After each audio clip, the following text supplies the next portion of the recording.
November 21st, 2 days before Danville and the rest of America sits down to Turkey Day 95. And for the sweet shop, a chance to sell a few of their famous homemade style pies. Thank God nobody wants to bake anymore, so they call us. Let's face it, we don't have time to do those things at home anymore. Everybody's busy. Jane Heidbreiter runs the small bakery and sandwich shop that usually cranks out 20 to 25 pies a day. Dorothy and Margaret opened the store about 15 years ago. And each year the business just, grows a little bit. Over the years, as their reputation for that special from-scratch taste has grown, orders for Thanksgiving pies have skyrocketed to more than 600. But the kitchen's not that big, so you can't get too many people in there.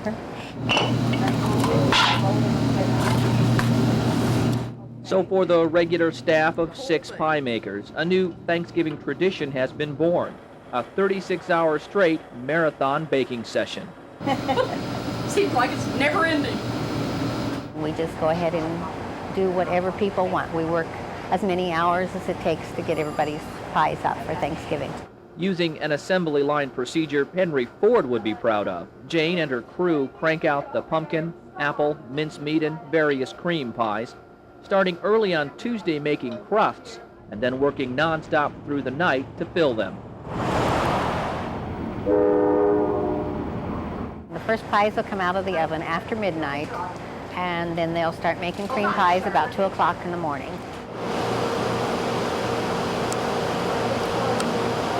A few extra helpers do roll in during the night, including Sweet Shop founder Dorothy Johnson, who, despite retiring this year, still lends a hand. But this was too close to my retirement. They couldn't replace me this year. I mean, not for, they just need all the help they can get. That's basically why, right, Carol? Right.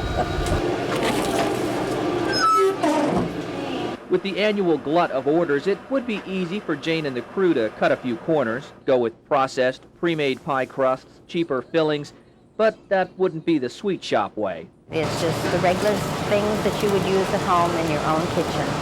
And that's the way we make them, homemade. It's just like you do your own. So through the night they work, the shop filling with sweet smells, as cooling racks, shelves, and every available inch of counter space fills with pies.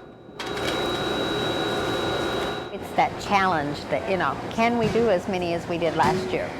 And it's just that challenge that we've got to do it. People expect it, and we want to do it for them. My daughter called a while ago, and she says, "Mom, you are bringing home a pumpkin pie, aren't you?"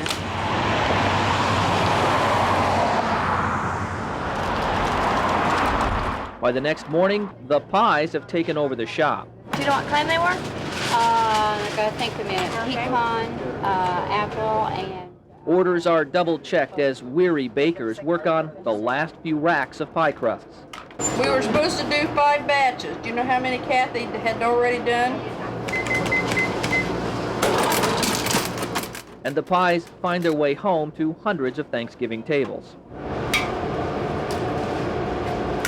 For the baking crew, it's more than just a night of hard work. It's their own unique holiday tradition, a chance to pass along a little of the Thanksgiving community spirit. It's very nice to know that we bake the pies for their Thanksgiving dinner, and we're making life just a little bit easier for them.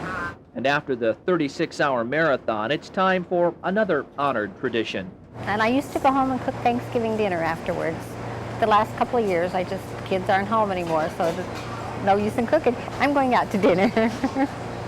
Leaving the home cooking to someone else until next year's Thanksgiving rush.